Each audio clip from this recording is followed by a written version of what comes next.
میں کافی دیر ادھر ادھر گھومتا رہا، پھر تھک ہار کر نیچے اتر آیا۔ میرا ذہن کافی الجھا ہوا تھا۔ کھانے کے دوران بھی میں چپ چپ رہا۔ کامی نے میری خاموشی پر غور کیا مگر وہ بھی چپ ہی رہا۔ کھانے کے بعد میں نے چائے پیتے ہوئے کہا، کامی یار آج تم میرے والے کمرے میں سو جاؤ۔ کامی بولا، نہیں یار، تو جانتا ہے کہ مجھے دیر تک پڑھنے کی عادت ہے اور تجھے جلد نیند آ جاتی ہے، اس لیے مجھے لائٹ جلا کر رکھنی ہوتی ہے۔ کامی بھی چائے کا کپ اٹھاتے ہوئے بولا، اچھا ایسا کرنا، جس وقت مجھے نیند آئے تم اپنے کمرے میں چلے جانا۔ میں نے تجویز دی۔ نہیں بابا، تم یہیں سو۔ کامی کی بات پر میں چپ ہو گیا۔ اس کے بعد ہم کافی دیر باتیں کرتے رہے، پھر وہ کتابیں اٹھا کر اپنے کمرے میں چلا گیا۔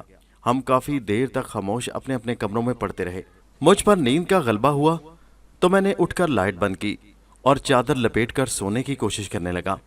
مچھروں سے بچنے کے لیے چادر لپیٹ کر سونے کا نسخہ نہایت آزمودہ تھا، لیکن دماغ میں ابھی تک وہی خوفناک شکل و صورت والی ڈائن گردش کر رہی تھی۔ میں سونے کی کوشش کرنے لگا، نہ جانے مجھے کس وقت ہلکی ہلکی نیند نے آ دبوچا۔ رات 1 بجے کا وقت ہوگا کہ مجھے کھڑکی کے کھٹکنے کی آواز آئی۔ خوف کی ایک لہر میرے جسم میں دوڑ گئی۔ میں نے چادر سے سر نکال کر دیکھا مگر کھڑکی میں کوئی نہیں تھا۔ میں کچھ سوچ کر بستر سے اٹھا۔ کھڑکی میں مکمل اندھیرا اور خاموشی کے سوا کچھ دکھائی نہیں دیتا تھا۔ میں دھیمے قدموں چلتا چلتا کھڑکی کے پاس آ گیا۔ میں نے کھڑکی میں سے جھانک کر گلی میں دیکھا۔ پوری گلی اندھیرے میں ڈوبی ہوئی تھی، صرف ہمارے سامنے والے مکان کی مدھم سی روشنی تھی۔ اسی دھیمی روشنی میں نے اس کے خوفناک سراپے کو دیکھا تھا۔ اچانک مجھے باہر سے کسی کے رونے کی آواز آنے لگی، جیسے کوئی عورت رو رہی ہو، سسکیاں بھرتی ہو اور آہستہ آہستہ پاؤں گھسیٹ کر چل رہی ہو۔ مجھے ایسا محسوس ہوا جیسے یہ اسی کی آواز ہو۔ میں فوراً بھاگ کر بیرونی دروازے کے پاس آ گیا۔ میں نے دروازہ کھول کر تھوڑی سی گردن گھما کر باہر دیکھا تو خوف زدہ ہو گیا۔ وہی خوفناک شکل و صورت والی عورت چند قدم آگے کی طرف جا رہی تھی۔ دروازہ کھلنے کی ہلکی سی آواز پر بھی اس نے اچانک مڑ کر دیکھا۔ اس کے مڑتے ہی میں نے ایک دم دروازہ بند کر دیا۔ میرا دل زور زور سے دھڑک رہا تھا۔ اب اس ڈائن نما عورت کی سسکیوں نے غراہٹوں کی شکل بدل لی تھی۔ مجھے ایسا محسوس ہوا جیسے منہ ہی منہ میں وہ کچھ بدبدا رہی ہو، مگر الفاظ واضح نہیں تھے، اس لیے میں کچھ سن نہ سکا۔ کچھ دیر خاموشی چھائی رہی اور پھر اس کے قدم گھسیٹنے کی آواز آئی۔ شاید وہ پھر چل رہی تھی۔ جب آواز کچھ اور دھیمی ہو گئی تو میں نے آواز پیدا کیے بغیر بیرونی دروازے کی کنڈی کھولی اور باہر نکل آیا۔ سنسان گلی میں مجھے وہی ڈائن دور جاتی دکھائی دی۔ ڈائن ایک دم رک گئی، ایسا لگتا تھا جیسے اسے میری گلی میں موجودگی کا احساس ہو گیا ہو۔ میں ایک دم پھر سے دروازے کے اندر ہو گیا۔ وہ دوبارہ چل پڑی۔ میں دل مضبوط کر کے پھر گلی میں نکل آیا۔ میرے دل میں تجسس تھا کہ وہ کون تھی، کوئی عورت تھی یا ڈائن، لیکن اس کی شکل تو ڈائن سے ملتی جلتی تھی۔ کوئی چڑیل، بھیانک چڑیل۔ اگر عورت تھی تو رو کیوں رہی تھی، اور رات کے اس پہر گلی میں کیوں لینے آئی تھی؟ ڈائن پاؤں گھسیٹ گھسیٹ کر چلتی ہوئی بہت دور چلی گئی۔ وہ چلتی ہوئی گلی کا موڑ مڑ گئی۔ میں بدستور اس کا پیچھا کر رہا تھا۔ چلتے چلتے میں اسی موڑ کے قریب پہنچ گیا، اور میں نے جو ہی موڑ کے قریب پہنچ کر گردن گھما کر دیکھا تو میں یہ دیکھ کر ہکا بکا رہ گیا کہ وہ گلی مکمل خالی تھی۔ اس گلی میں کسی وجود کا نام و نشان تک نہ تھا۔ وہ ایک دم کہاں غائب ہو گئی؟ مجھے اچھی طرح یاد ہے میں نے دھیمی روشنی میں اسے گلی کا موڑ مڑتے اسی طرف جاتے دیکھا تھا۔ وہ کہاں غائب ہو گئی؟ میں حیران تھا۔ میں نے دور دور تک گلی میں جھانک کر دیکھا۔ دور کچھ بلب جل رہے تھے، گلی نظر آ رہی تھی، مگر اس عورت کا کہیں نام و نشان نہ تھا۔ وہ ڈائن کہاں چلی گئی؟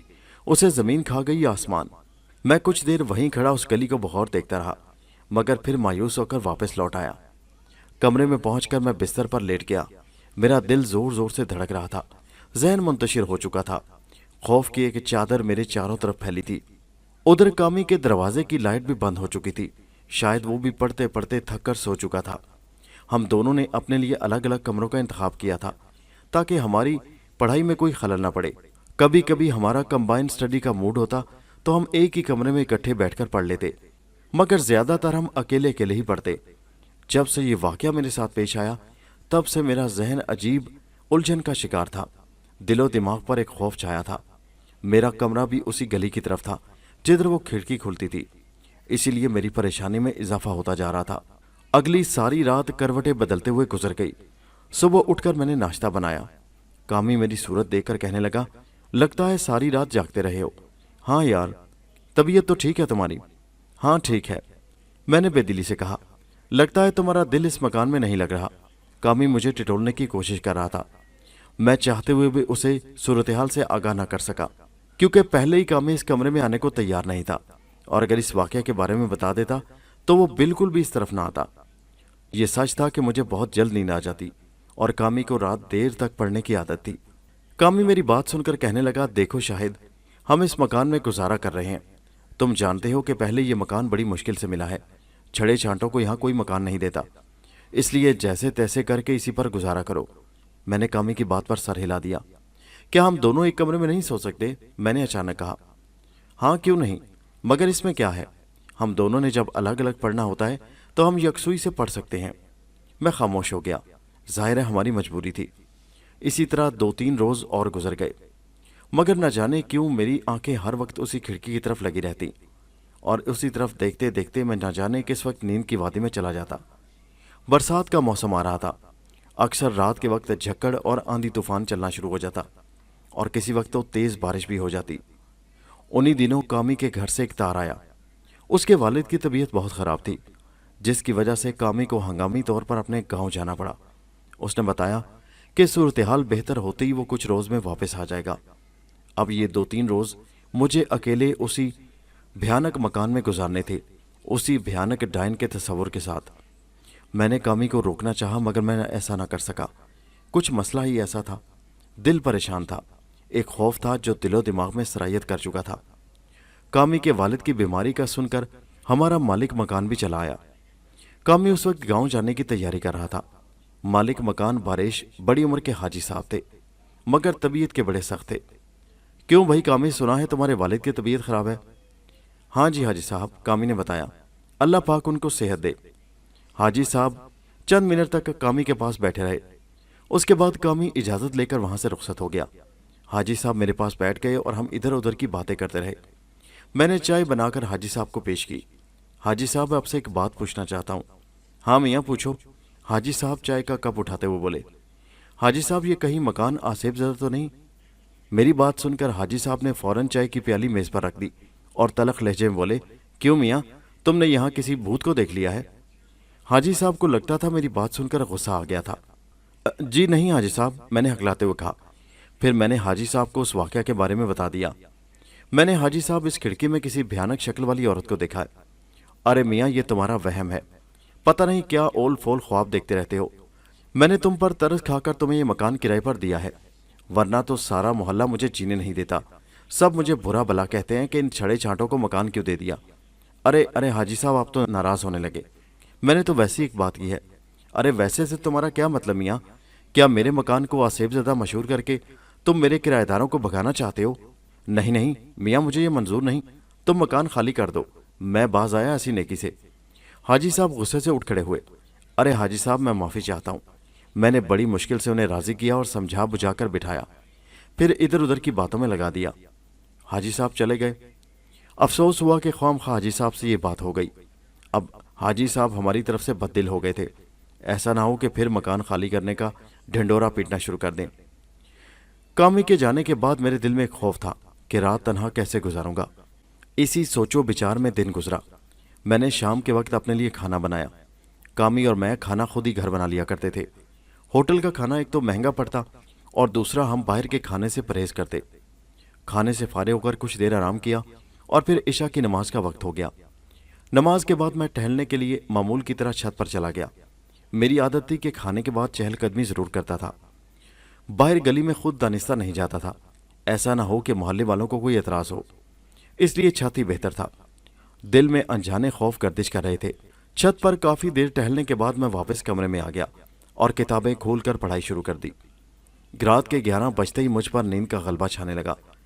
میں نے کتاب بند کر کے میز پر رکھی اور پھر بستر پر لیٹ گیا اور سونے کی تیاری کرنے لگا۔ بار بار دھیان کھڑکی کی طرف جاتا تو دل زور زور سے دھڑکنے لگتا۔ خیر بتی تو بجھا چکا تھا۔ آنکھیں موند کر سونے کی کوشش کرنے لگا اور نہ جانے کس وقت میں نیند کی وادی میں پہنچ گیا۔ رات کا نہ جانے کون سا پہر تھا کہ میری آنکھیں کھٹ کھٹ کی آواز سے کھل گئی۔ ایسا لگتا تھا جیسے کوئی کھڑکی کو دھکا دے رہا ہو۔ میں ہڑبڑا کر اٹھ بیٹھا۔ ایک دم سے نظر کھڑکی پر پڑی تو دل اچھل کر حلق میں آ گیا۔ وہ اپنی ڈراؤنی سرخ آنکھوں سے مجھے گھور رہی تھی۔ اس کی خوفناک آنکھوں میں بے پناہ چمک تھی اور اس کی سرخ آنکھیں ایک ٹک میرے چہرے پر مرکوز تھیں، اور اس نے اپنے دونوں مکرو ہاتھ کھڑکی کی سلاخوں پر جما رکھے تھے، مکرو کھردرے ہاتھ، ایسے جیسے کسی درندے کے ہاتھ ہوں۔ پھر اس نے اپنی لمبی سرخ زبان نکالی جیسے مجھے کچا چبا جائے گی۔ اس کے حلق سے خر خر کی بھیانک آوازیں نکل رہی تھیں۔ اچانک اس نے سلاخوں سے اپنا ہاتھ اندر کیا اور ہاتھ میری طرف بڑھایا، اور اسی لمحے میری آنکھوں نے ایک وحشت ناک منظر دیکھا۔ اس کا ہاتھ اچانک لمبا ہونا شروع ہو گیا اور میری طرف بڑھنے لگا۔ میں بستر سے چپکا تھر تھر کانپ رہا تھا۔ اس کا ہاتھ لمبا ہوتے ہوتے مجھ تک پہنچ گیا اور اس نے مجھے گریبان سے پکڑ کر اپنی طرف گھسیٹنا شروع کر دیا۔ میں اچھل کر بستر سے نیچے آ رہا۔ میرے حلق سے بھیانک چیخیں نکلنے شروع ہو گئیں۔ اس نے مجھے اپنی طرف ایسے کھینچ لیا جیسے میں کوئی گوشت پوش کا انسان نہیں بلکہ ربڑ کا کوئی ہلکا پھلکا پتلا ہوں۔ میرا سر کھڑکی کی سلاخوں سے جا ٹکرایا۔ میری چیخیں بہت خوفناک تھی۔ سر کھڑکی سے ٹکراتے ہی میرا ذہن اندھیرے میں ڈوبتا چلا گیا۔ میں بے ہوش ہو چکا تھا۔ مجھے جس وقت ہوش آیا میں وہیں کھڑکی کے پاس پڑا ہوا تھا اور سورج کی کرنیں میرے چہرے پر پڑ رہی تھیں۔ کھڑکی سے چمکتا ہوا سورج دکھائی دے رہا تھا۔ میرے جسم میں بے پناہ نکاہت اور کمزوری تھی۔ سر میں درد سے ٹیسیں اٹھ رہی تھی۔ میں نے سر پر ہاتھ رکھا، ماتھے سے خون بہہ بہہ کر جم چکا تھا۔ میں بمشکل اٹھا اور غسل خانے میں جا کر منہ ہاتھ دھویا اور بستر پر آ کر پڑ گیا۔ اس ڈائن چڑیل کا خوفناک چہرہ بار بار میرے ذہن میں آ رہا تھا اور خوف سے ابھی تک میرے رونگٹے کھڑے تھے۔ خدا خبر میں بے ہوش کیسے ہو گیا۔ اگر وہ سلاخیں نہ ہوتی تو وہ تو مجھے کمرے سے نکال کر کچا چبا جاتی۔ کتنی دیر میں بستر پر بے سود لیٹا رہا اور اس بھیانک گزر جانے والی رات کے بارے میں سوچتا رہا۔ مجھے تو ایسا لگتا تھا کہ جیسے میرے جسم میں جان نہیں رہی، میں مر چکا ہوں، مگر یہ حقیقت تھی کہ میں زندہ تھا۔ دوپہر گئے تک میں بستر پر بے سود پڑا رہا، جسم بخار سے پھنک رہا تھا۔ شام کو دروازے پر دستک ہوئی۔ میں نے بمشکل اٹھ کر دروازہ کھولا تو حاجی صاحب باہر کھڑے تھے۔ حاجی صاحب نے مجھے دیکھا تو کہنے لگے، ارے میاں کیا ہوا، تمہاری طبیعت تو ٹھیک ہے؟ ارے تمہیں تو تیز بخار ہے۔ حاجی صاحب نے میرا بازو پکڑتے ہوئے کہا۔ مجھے سہارا دے کر بستر تک لے آئے۔ بس حاجی صاحب آج کچھ طبیعت ٹھیک نہیں۔ کیا بات ہے؟ جی کوئی بات نہیں، میں نے دانستہ انہیں کچھ نہیں بتایا۔ وہ کچھ دیر بیٹھے رہے، پھر کہنے لگے، اکیلے ہو؟ کسی چیز کی ضرورت ہو تو بتا دو، میرا گھر تو پاس ہی ہے۔ حاجی صاحب ایک سرسری سی پیشکش کرنے کے بعد اٹھ کر چلے گئے۔ مجھے نہیں پتا وہ کس وقت گئے۔ میں تو بے سود اپنی چارپائی پر پڑا رہا۔ رات گئے مجھے کچھ ہوش آیا۔ اٹھ کر پچھلے روز کا بچا کچا سالن اور ایک روٹی زہر مار کی، اور آنے والی رات کے خوف سے پھر میرا بدن کانپنے لگا۔ مگر میں نے پورا ارادہ کر لیا تھا کہ آج رات میں کامی کے کمرے میں سوؤں گا۔ دن میں بھی پڑھائی نہیں کر سکا۔ پھر میں کامران کے کمرے میں جا کر پڑھ رہا۔ جوں جوں رات آتی جا رہی تھی میرا خوف بڑھتا جا رہا تھا۔ کامی کے کمرے میں میری رات آرام سے گزر گئی۔ پچھلی رات جاگنے کی وجہ سے نیند بھی خوب آئی۔ اگلے 2 روز بھی خیریت سے گزر گئے۔ میری حالت کچھ سنبھل چکی تھی، مگر میں اس واقعہ کے بعد بے انتہا خوفزدہ ہو چکا تھا۔ میں نے فیصلہ کر لیا تھا کہ جوں ہی کامی گاؤں سے واپس آئے گا ہم فوراً اس رہائش گاہ کو بدل لیں گے۔ شام کے وقت میں کتاب لے کر چھت پر ٹہلنے چلا گیا۔ ٹہلتا جا رہا تھا اور کتاب لے کر پڑھتا بھی جا رہا تھا، مگر دل و دماغ میں ایک جنگ جاری تھی۔ بار بار خیال اسی واقعہ کی طرف چلا جاتا۔ ٹہلتے ٹہلتے میری نظر سامنے والے مکان کی چھت پر پڑی۔ خالہ کلثوم سامنے کھڑی تھی۔ میں نے ادب سے سلام کیا۔ ارے بیٹا، خدا تمہارا بھلا کرے، نیک ماں باپ کی اولاد ہو۔ خالہ کلثوم ہمارے گھر کے سامنے رہتی تھی۔ پوچھنے لگی، تمہارے امتحان کب ہیں؟ خالہ ابھی 6 مہینے ہیں۔ میں جانتا تھا محلے والوں کو تجسس ہے کہ ہم چھڑے چھانٹ کب تک یہ مکان خالی کر دیں گے۔ آخر خالہ کلثوم کی بھی تو گھر میں جوان بیٹیاں تھیں۔ خالہ میں آپ سے ایک بات پوچھنا چاہتا ہوں۔ ہاں ہاں پوچھو بیٹا۔ خالہ یہ مکان کب سے تعمیر شدہ ہے؟ میں نے اس مکان کے بارے میں پوچھا جس میں ہم رہائش پذیر تھے۔ اس بوڑھی عورت سے یہ سوال پوچھنے کا مقصد یہ تھا کہ وہ عورت اس محلے میں پرانی رہنے والی تھی۔ خالہ میری بات کے جواب میں بولی، بیٹا اس مکان کو بلے ہوئے 40 سال سے زیادہ ہو چکے ہیں۔ کیا اس مکان کی خستہ حالی سے تمہیں معلوم نہیں پڑتا؟ ہاں خالہ یہ تو ہے۔ کیوں، کیا بات ہے؟ خیریت تو ہے؟ خالہ نے مجھے متجسس نظروں سے دیکھتے ہوئے کہا، کچھ نہیں خالہ، ویسے ہی پوچھا ہے، مکان بہت خستہ ہے نا اس لیے۔ میں جانتا تھا کہ خالہ کلثوم محلے کی کٹنی عورت ہے، اگر ذرا سی بات اس کے ہتھے چڑھ گئی تو پورے محلے میں پھیل جائے گی۔ بس خالہ کبھی کبھی اکیلے پہ اس گھر میں مجھے ڈر لگتا ہے۔ کیوں، تمہارا دوسرا ساتھی کہاں ہے؟ خالہ نے کامی کے بارے میں پوچھا۔ خالہ اس کے ابا کی طبیعت ٹھیک نہیں تھی، وہ گاؤں گیا ہوا ہے۔ اور پھر خالہ نے وہ کام کی بات بتا ہی دی جس چیز کے لیے میں خالہ کو کریت کر اس مکان کے بارے میں پوچھ رہا تھا۔ کہنے لگی بیٹا ایک بات بتاؤں، اس مکان میں کم ہی لوگ کرائے پر رہنے کے لیے آتے ہیں، اسی لیے تو حاجی صاحب نے تم چھڑوں کو یہ مکان دے دیا ہے، ویسے تو یہ مکان وہ چھڑے چھانٹ لوگوں کو کبھی نہ دیتا۔ کیوں خالہ ایسی بات کیا ہے اس مکان میں نے متجسس لہجے میں پوچھا۔ خالہ بولی بیٹا اس مکان کی جگہ پہلے زمانے میں ایک پرانی سرائے بنی ہوئی تھی، یہ سرائے بڑے نواب کی تھی۔ نواب کی بیوی کے ہاں کوئی اولاد نہ تھی، اسی لیے نواب ایک روز کسی چھوٹی عمر کی لڑکی کو بیاہ کر لے آیا۔ لوگ بتاتے ہیں کہ کسی کوٹھے سے لے کر آیا تھا اس لڑکی کو۔ چھوٹی بیگم اپنی سوتن یعنی نواب کی بڑی بیوی سے بے حد جلتی تھی، اس سے نفرت کرتی تھی اور اسے اپنے لیے خطرہ سمجھتی تھی۔ نواب بھی اپنی چھوٹی بیوی کی خاطرداری میں لگا رہتا۔ نواب چھوٹی بیوی کو خالصتاً اولاد کے لیے بیاہ کر لایا تھا۔ خدا کی قدرت دیکھیے کہ چھوٹی بیوی کے ہاں خدا نے ایک چاند سی بیٹی عطا کی۔ نواب کی بڑی بیوی بہت نیک اور صابر عورت تھی۔ بیٹا یہ بہت پرانی بات ہے، ہم نے تو اپنے بڑے بوڑھوں سے سنا ہے، بیٹی کے پیدا ہونے کے بعد چھوٹی بیوی نے زیادہ ناز نخرے دکھانے شروع کر دیے اور بڑی بیوی کو بانجھ اور فالتو چیز سمجھ کر اس پر ظلم و ستم ڈھانے شروع کر دیے۔ نواب صاحب نے بھی اپنی بڑی بیوی کی طرف سے کان اور آنکھیں بند کر لیں۔ خدا کی قدرت دیکھو کہ 2 ہی سال کے بعد بڑی بیوی کے ہاں بھی امید لگ گئی اور اسے خدا نے ایک چاند سا بیٹا عطا فرمایا۔ اب تو چھوٹی بہو اس کے اور خلاف ہو گئی، وہ تو حسد کی آگ میں جلنے لگی۔ پھر خالہ نے ادھر ادھر دیکھ کر رازداری میں کہنا شروع کیا، سنا ہے نواب کی چھوٹی بیوی میں حسد اور جلن میں آ کر اس نے بڑی بیوی اور اس کے چھوٹے سے بیٹے کو مروا دیا، انہیں قتل کروا دیا۔ اسے اس بات کا رنج تھا کہ بڑی بیوی بانجھ ہونے کے بعد بھی ایک بیٹے کی ماں بن گئی، اب نواب کی ساری دولت یہ ہتھیا لے گی اور سب جائیداد بھی۔ کہتے ہیں کہ چھوٹی بیوی نے اپنے ایک پرانے عاشق سے ساز باز کر کے نواب کی بیوی اور اس کے بچے کو قتل کرا دیا تھا۔